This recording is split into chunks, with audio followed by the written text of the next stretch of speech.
Hey, PA Nordo, Mark from Lakeville. Why don't we just roll with Darnold this year? All I hear is about this year's quarterbacks. Nobody's talking about next year's quarterbacks. If we're not going to be very good this year, why give up the farm this year for a quarterback, and then we can just roll into one for next year's? Just my thoughts. Have a good day, guys. Enjoy the show. You too, bud. Thanks for the nice words. Yeah, I understand what you're saying. I would need to know who the quarterbacks are going to be draft worthy next year. And then, you know, at least for me, chat with people with whom I chat and get the very, very, very, very early impression of what they think of them. Yeah. Now, most teams, Spielman used to say this a lot. Kwesi Adolfo-Mensah said it last week with us, 9 to noon, is the staffs are so big and assignments are so detailed. I'm not saying they could draft 2025 right now, but they have a general feel for what they believe will be strong 2025 compared to 2024. And it was this time last year, or maybe even a little earlier, where we started to hear about the Caleb Williams draft and the quarterbacks. You know, this is into the 2023 NFL season. Specifically, at that time a year ago, it was just Williams in May. Yes. Like Jaden Daniels hadn't exploded onto the scene like he did with LSU. And Penix and Nix. I think those four were talked about most. Yeah, Nix a little bit as well. Penix for sure, absolutely getting the opportunity he got at Washington. And nobody was talking about J.J. McCarthy a year ago. Right. And now a lot of that growth based on, well, hope, I think. Leadership. I think it's more than that. Well, no, I see what you're saying. Not, faith in intangibles. You got him restrained and then shake the reins and Correct. He goes fast. But he hasn't necessarily had to. But all the same, you know, the steam has risen on him. He's a national champion, all of that. Mm-hmm. But that is kind of the theme. Here's another talkback, kind of similar that sentiment. So like for next year, you know, it's the way Mark framed it up was, why do this now? You know, when you can just wait, you can use Darnold, wait, and do it next year. It's an unanswerable question unless you know, A, the perceived caliber of the Slingers next season or next draft season, and B, if you have requisite assets to make some kind of a move. And the reason I go down that road is it was the very beginning of all of our draft conversation. And I felt it pertinent to lay this out first as we build from it. When I'm like, I haven't heard this said around Twin Cities Orthopedics Performance Center, but I've been around it long enough to know coaches, general managers, and personnel people think like this. Yeah. It's the last time we're going to be picking around 10. Last time we're going to have the 11th. So, okay, well, like I said, it was the very first road down which we traveled. Is if you truly believe that, then if you don't believe you will be in this spot anytime in the near future, you have to make a move for a quarterback, whether Chains is on the team or not, because here you are. There all of them are, and this is before I went to the combine, and it really amplified the opinion. Here are all of these ballyhooed quarterbacks, and you're in a place that you just swear you're never going to be again. So that was the starting point. Nothing really has changed with the exception of attaining Houston's pick along the way. Well, two things have. Cousins went to Atlanta, and you got D'Amico's first-round pick. So I think it's abundantly apparent from afar those two picks and whatever else are going to be used for a quarterback very high in the first round. I also believe they have a metaphorical verbal handshake with somebody, knowing if you give us this, bam, bam, and bam, then you will be first and foremost in the conversation to get this spot. I happen to think it's 5 with the LA Chargers more so than 4. But that, so now, you know, if that's the case, well, you have to be wrapped up in what other people are doing yearly. This year, even more so, because 12 and 13 are quarterback needy. I'm not willing to say 6 is not quarterback needy. Maybe not for this year, but I mean, they could use one. Likewise for 10, I think the Jets. I just think there are more players in this quarterback fiasco than many are discussing. I also think Penix or Nix, probably Penix. I think one of them's going to soar up to a place that's going to catch a lot of people off guard.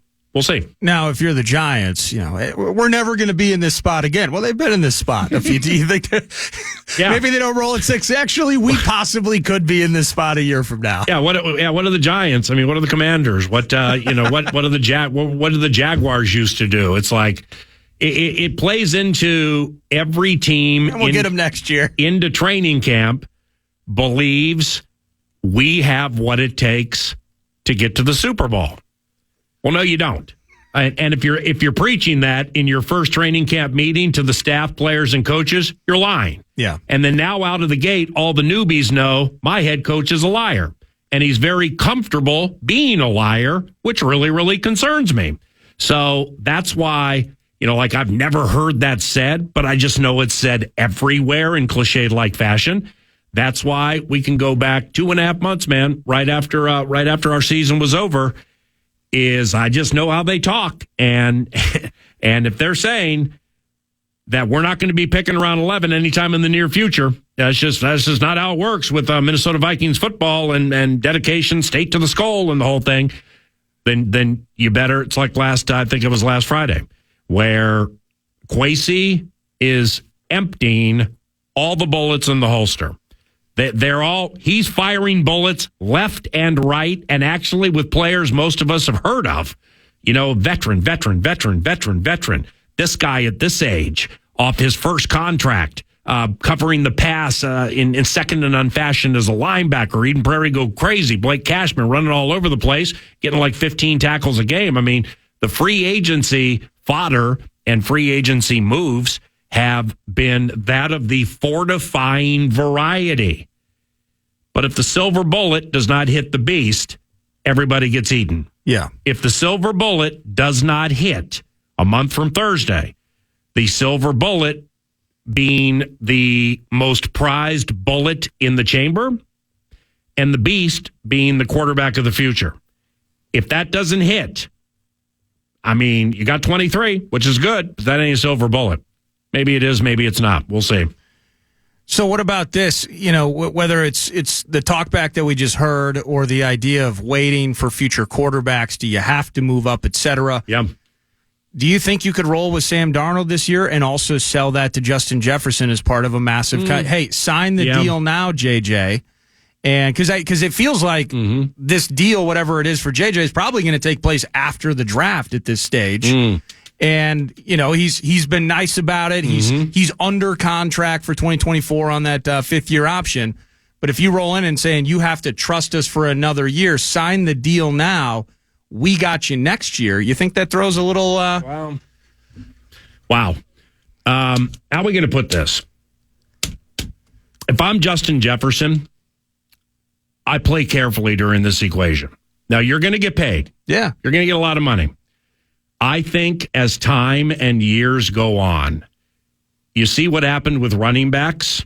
It took a long time to get there when it comes to the wear and tear on running backs, second and third contracts. Now you're getting Aaron Jones, who's really good for 1 and 7. That's sweet. It's not going to be the case with receivers. Okay, it won't fall that far, but there's going to need to be a correction. Yeah, you're going to meet the financial apex of these contracts. Right. So, I mean, Justin changes games, man. I mean, he's unbelievably good. Would he be unbelievably good in every offense in the NFL?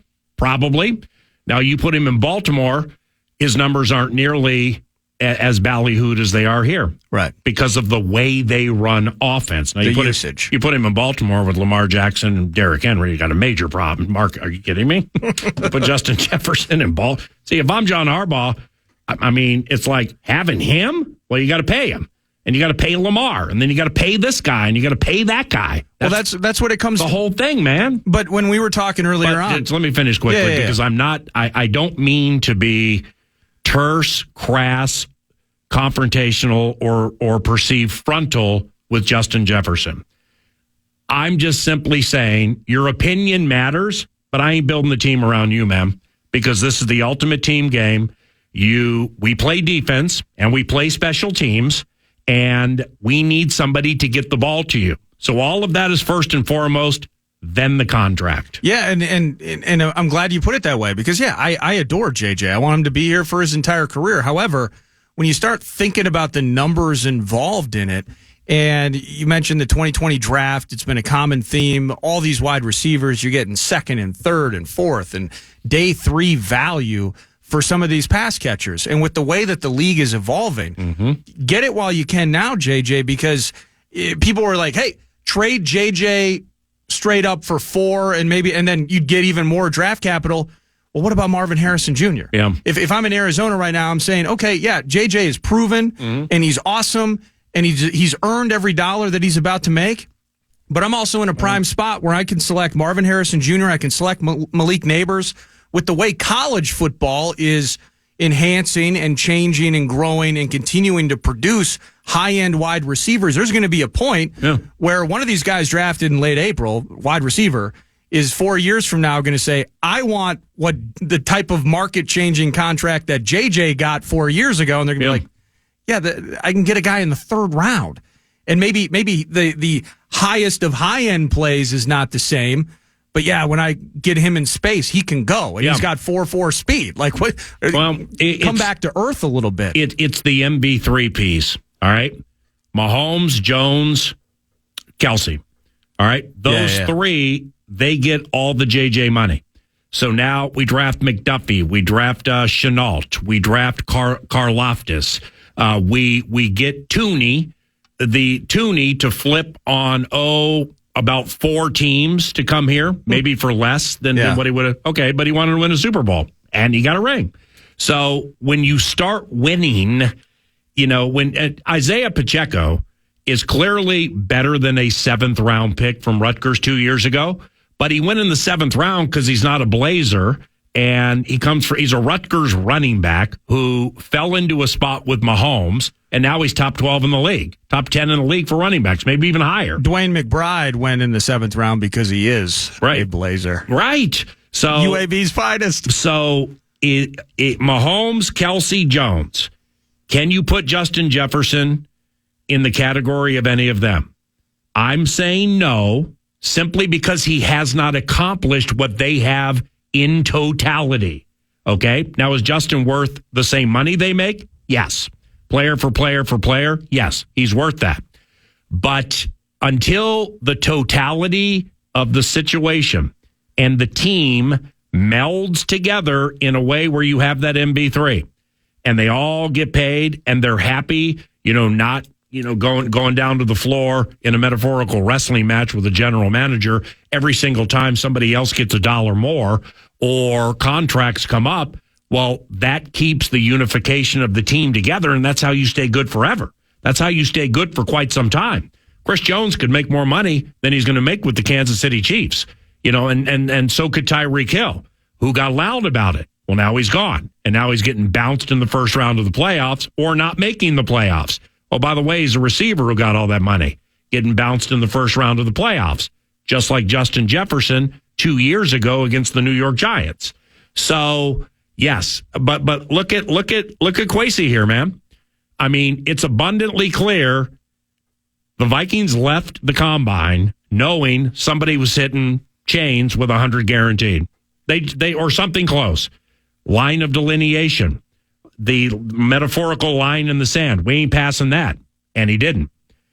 Jefferson, I believe, would be signed now if there wasn't, I'm guessing here, totally spitballing, but I'm guessing the ask is far and away above what they are willing to pay for the position, not the guy, the position in totality with what, Christian gets to eat too.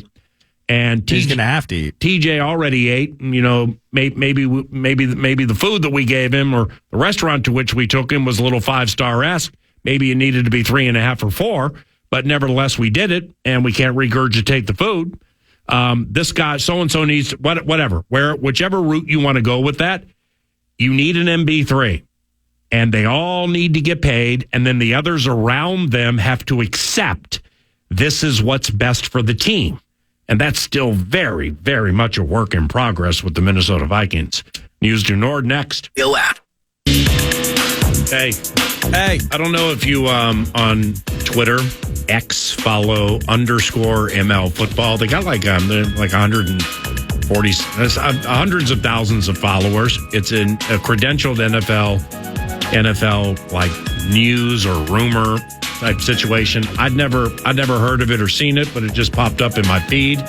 And I can't believe what they wrote about this guy. He's out of the shotgun. Play action, straight drop, deep shot, center of the field, man uncovered, touchdown Philadelphia Eagles. Wes Watkins uncovered, and the Eagles have taken a 13-0 lead on a 53-yard touchdown from Jalen Hurts to Wes Watkins. Breaking.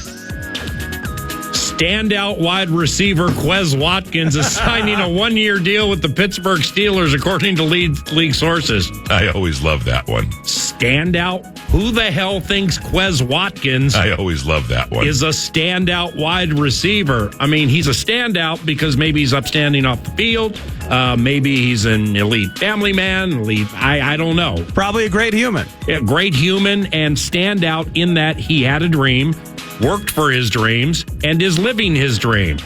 But when they actually play the games, ain't nobody thinking Quez Watkins I always love that one. has any standout to his toil. Well, they did the same thing with Ezra Cleveland. When he signed, it was rap sheet, standout guard gets his bag or something like that in the 3 and 29 for Ezra Cleveland.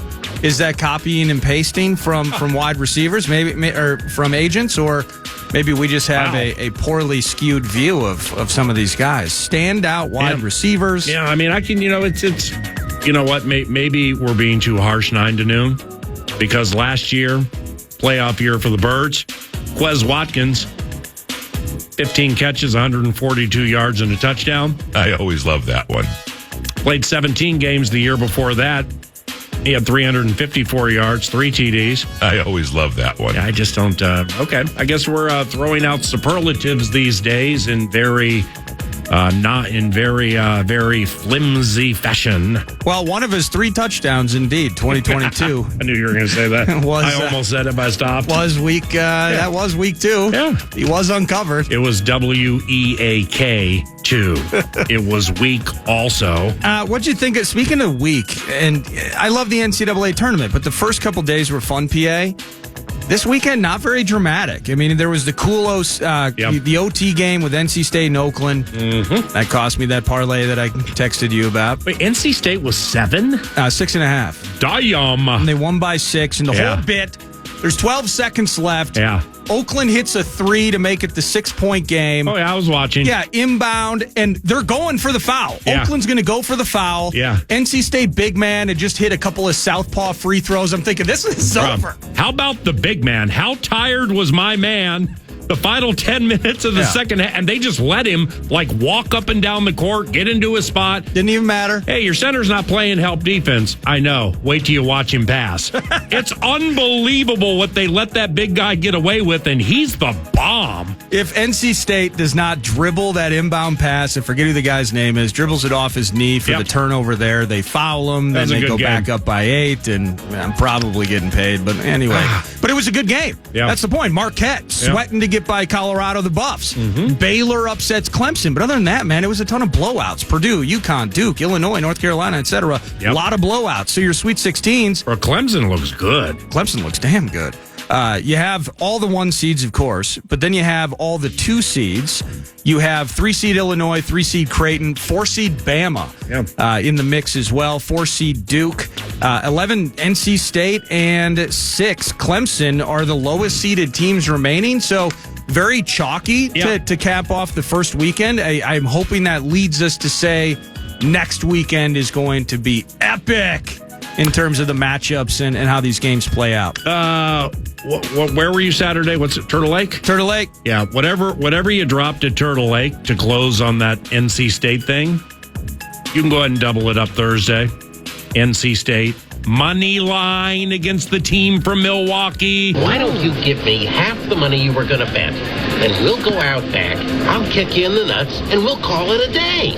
Oh, I loved it out there. Yeah, 50 to pay 660, and I just needed one. Oh, you got a little 3-teamer or 4? No, 4. 4-teamer. Yeah. Illinois in the barn. Illinois minus, or were we on the money line? I was just doing spreads. Damn, well done. So you gave 10. What else did you give? North Carolina. Yeah, that was a cinch. And then, and it was only 4, by the way. Yep. How could you not feast on that? And right. Then, Illinois was heavy. Iowa State was 6.5. Yep, good they one. Won by 9. So. The common thread out of the first weekend is, if anybody had felt the demise of the ACC was taking place, well, that their thought was greatly exaggerated, because the ACC is kicking ass and taking names right now. Now, the Big Ten represented pretty well, too, until Michigan State had to play the Baby Blue. Yep. And until there was another team that took an L. Northwestern got killed, so on and so on. Well, and, in the end, I was it the power trip? I forget, but it feel like Duke, for instance. So Duke, and I don't know if it's NIL, if it's transfer portal, whatever it is, but I didn't know who Filipowski was other than earlier mid-season. There was some kind of court storming incident. Like I knew who that beef eater with the last name Hall was for Clemson, and then all of a sudden he fouls out and everybody's ripping up tick.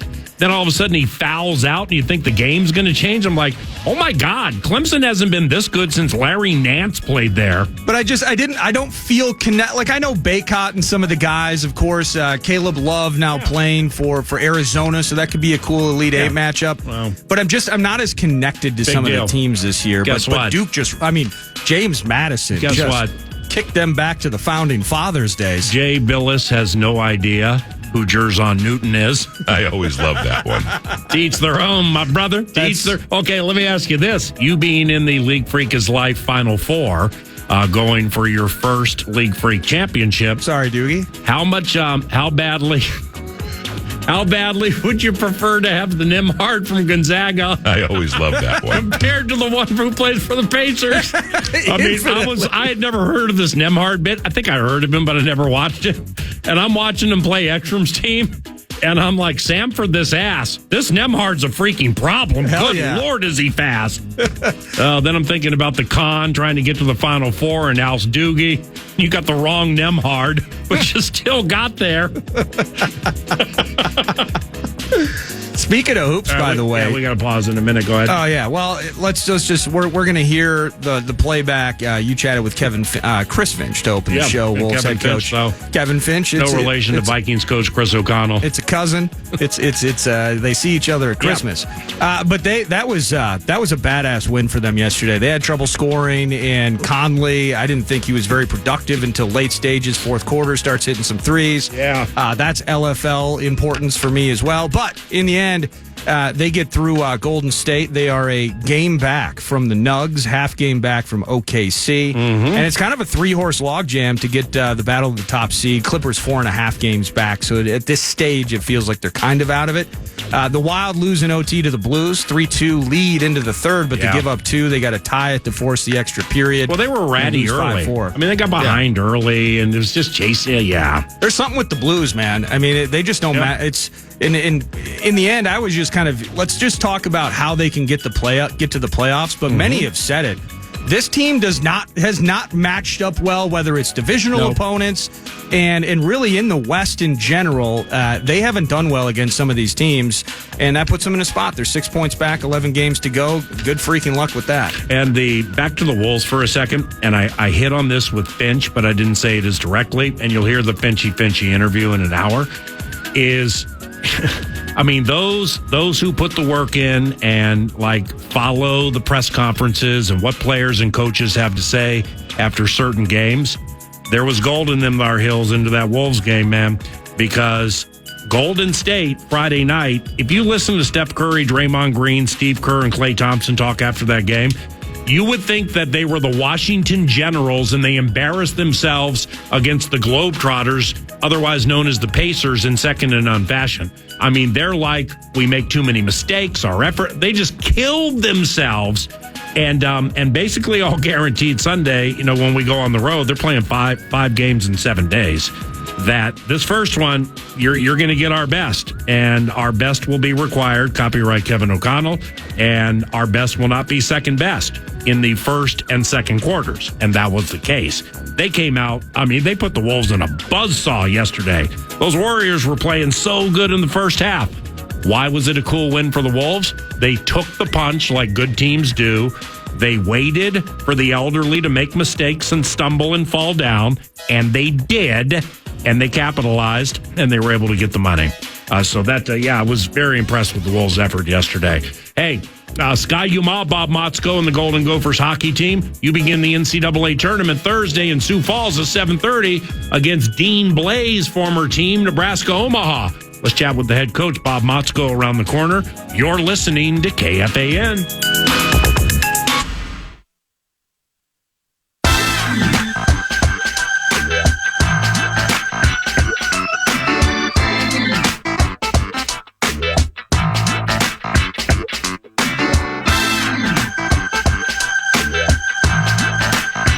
The Frozen Four, college hockey's 16-team tournament, commences Thursday, and the Golden Gophers start in Sioux Falls and against Omaha. The Golden Gophers are in search of their 6th national championship and first in 20-ish years, and are led by Coach Bob Motzko, who is in his 6th season leading the charge.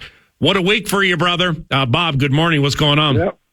Well, good morning. This is a great time. It never gets old getting invited to the NCAA tournament. We earned our way in, and yesterday it's a fun day. You sit back, you find out, where your fate, where you're going. And I learned a long time ago, it doesn't matter where you go or who you're playing. You just got to be playing your best hockey, and we've done that the last couple of years, and we got to find a way to get that going again. And I think it's great we're going to be in Sioux Falls because we had such a great turnout in Fargo last year, and Sioux Falls is about the same distance, maybe just a little bit longer, but it's a great city and great hotels and fantastic building. So if we can kind of get that out to our fans to get down there, because what our fans were just incredible in Fargo a year ago, and it could be the same atmosphere we're hoping. Well, how about your week, Bob Motzko? Omaha and the tournament Thursday. And your birthday is on Wednesday. You're going to be smiling all week, my brother. Well, it's always good when it's always a good year when we're playing over my birthday because it's always during the NCAA tournament. So I've been pretty fortunate that that's happened quite a bit. Yeah, well, Wednesday night, man. You play Thursday, Wednesday night, dinner at Maury's Steakhouse for the big birthday bash. Is that what you're going to do? No, we're just going to be getting ready to play. Understandable. Bob Motzko, coach of the Golden Gophers hockey team, 9 to noon.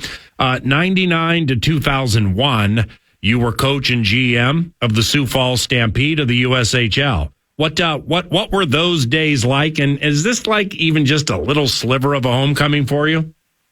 Yeah, I took the job in Sioux Falls. It was my second stint going back to the USHL, which is such a great league. And it is a sneaky, great town, great city. And if people haven't been there, it wants to be something. 2 of our kids were born down there. I felt very connected to the to the community down there. It was the inaugural season, and the Gophers hired me away, and I did not plan on leaving, until the right situation came, and then after 3 years. Don Lucia, and that's what started this run for me to get back this way. But I can't emphasize enough that it's a really cool setup down there. They built a brand new building about it might be 6 years now or 7 years. They over 11,000 people can get in there, but state of the art. And the hotels are great, restaurants are great. I know we just had a little weather here. We finally got some winter, but it'll all be gone by the weekend, as we know. So we just hope people can get down there and enjoy it. Cinch. Nebraska Omaha is in the tournament for the 5th time in program lore. Lost the NCHC title game to Denver and at XL Energy Center over the weekend. Did you happen to attend either their victory over North Dakota or loss to the Pioneers? No, but we watched it, and we were all watching it. We watched it again last night after we learned our fate. And they've been on a heater, this team. They've been playing excellent hockey for, I think, something like 12-3 or, in their last 15. strong, big, heavy, older team. Went into the portal, got a couple older guys, strong goaltending, and they've earned their at Christmas they were not in the tournament. They've had a terrific second half, very similar to us. Right. We've had a terrific second half, but this is not this is not one of those pushover games. This is going to be a war of attrition to get through a game like this, and we've got to be on our best. I like the fact we play Thursday. We want to play. We get out of town tomorrow, and let's get this thing rolling. Like you said, the Mavericks have lost just 3 times the last 2 months. So what are we getting ourselves into here, Coach? It seems from afar to be a balanced Omaha team across the board, not super flashy, but generally doesn't beat itself. Is that fair analysis? Yeah, you nailed it, and that's kind of the scouting reports we get, that pretty balanced throughout their 4 lines, play a big, heavy game, long defenseman, goalie's been very strong. They've got a handful of Minnesota kids down there, so they're going to be excited to play the Gophers. And they're a team that's found, very well coached in the second half, like us, found their game. And when they stay true to their identity, very hard and heavy to play against. And we have got to fight for every scoring opportunity you want to try to get against them. As we've reached out to a few teams around the country that have played them, and we'll continue to do that. It was last night we learned our fate, but by the end of the day today, we'll have a good plan for them, and they're doing the same thing. They'll have a good plan for us. And the puck will drop quick. We both leave tomorrow, and Thursday's going to come quick. All right. Well, I mean, given you have film, so therefore you're scrutinizing that for the details. I think it's really cool that you and others can call people around the league. Of course you can, to be like, hey, you know what? You played these guys then. These 2 were out, but this guy just came back. So, when you do that, like what? Without being specific, what are you looking for going into those conversations? Just any tidbit that certain coaches had that played them. And now some you do call some people in their league, they don't want to give a lot up. They're trying to protect their league. Yeah. Conversely, I think you got a whole bunch of people who want to give up our secrets. We got too many enemies out there. But the film pretty much is going to tell the story. And that's in today's world, I can tell you, it can take 2 minutes and we can drag down 15 of their games and get clips, but they're doing the same against us. And it gets to a point you do get, after a certain point, you can have too much of it, and it's about us making sure we're just on top of our game. I like where we're at right now, and I like the fact that we've been home for a month and a half. Yeah. I think getting out of town is going to come at a great time for us. Hey, Coach Bob Motzko, coach of the Golden Gophers. Hockey time, NCAA tournament for them and the Frozen Four, which culminates in about a month at XL Energy Center. 7:30 Thursday, Sioux Falls. Bob's Gophers against the Nebraska Omaha Mavericks. After the Michigan loss in the Big Ten tournament, you discussed face-offs and the need to improve. Now, Omaha enters the dance 9th in the land, winning 53% of those draws. So how have you guys addressed this during the downtime? We have been absolutely all over it right now. And we've been very strong in the face-offs. We just have a few nights. And that Michigan game was one where it got away from us that night, and we were playing on the defensive side of play. And the biggest thing is putting our emphasis in it. It's not just on our centers. It's that sometimes our wings are cheating to get to the offensive side, and we've got to keep our wings in the trenches. And I think that we were able to really identify a handful of things that are going to help us. And I anticipate we're going to, and they are. They're very strong on draws, and they've got one center that's particularly strong on draws. Because I can't overemphasize it enough. Teams have, you got to at least be 50%. And if you're over that, it gives you an advantage. For us, in that Michigan game at 33%, we were starting on the defensive side far too often. Yeah. And then you kind of get in quicksand. And, you can talk to any National Hockey League program and in organization, they're going to tell you the same thing in playoffs. You've got to be good on the dots, and we're putting the emphasis. We got the right guys. We're going to be much better on it. All right, the time for 2 more, the downtime. They will have played Saturday into Thursday, and you guys will be off like a 12-day layoff. How, if any way, could that impact the game Thursday, Bob? Can't start slowly, right? Yeah, and that's the truth of it. One, it's a quick turnaround for them. They played last night. I assume they bust home this morning and got to leave on Tuesday. And they're either, in the history of this tournament, kind of tells you, they either jump right back in the fight because they've been in it, or they get off to a slow start with the quick turnaround. Two, we just have to be concentrating the first 10 minutes of first period to get our bearings back underneath us. We've had some battles in practice. We've stayed strong with our guys right now. They're in a good spot. I'm anticipating just some little areas that we're going to have to fight through early. Yep. And if we can do that and get some puck luck on our side, we will get better as the game goes on. All right, last one, Bud. Your guys win in my estimation, you guys win the tournament tested battle, at least for Thursday night. I mean, some of your most key players know what this feels like and the desperation associated with it. So is that experience angle overblown or something you can preach to them and then the upperclassmen preach it to like Ollie Moore and the newbies? Yes, and we have to draw on that. We've been in the last 2 Frozen Fours, the last 3 NCAA tournaments. We're 6-3 in our last 3 tournaments, where we've had 6 wins, and unfortunately, we had 1 crushing loss that we take to our graves. But overall, we've had a lot of guys in our program that have had a ton of success in the NCAA tournament with 6 victories in the last 3 years.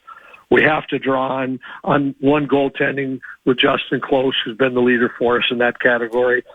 Jackson Nelson, Brodzinski, those older guys who have been in this, Nevers, who have been through the war, Mike Kester, they know exactly what's going on. And then last year, the young players we had, they're invaluable, the experience that we had. And we have to hope that those guys that have been through this know exactly what they're going. There's nothing new for us except for some of our young guys, and our young guys can lean on our older guys that have been through it. So that is our greatest hope, is that we've got some experience that we can draw on to kind of get through this 11-day layoff and get back on top of our game. This is awesome, man. Love you, buddy. Safe travels, and tear it up this weekend, all right? You got it. Let's get some Gopher fans down there. They will not be disappointed with what they see down there. It'd be awesome. Thank you. Sioux Falls, 7:30. Bob's team against Nebraska Omaha to begin the Frozen Four tournament. With the it culminates at XL Energy Center, but everybody knows that by now. That would be super sweet. Final hour includes Star Tribune columnist Lavelli Neal III. He's in studio around the corner. Then we replay our one-on-one with Chris Finch near the end of the radio show. Don't leave.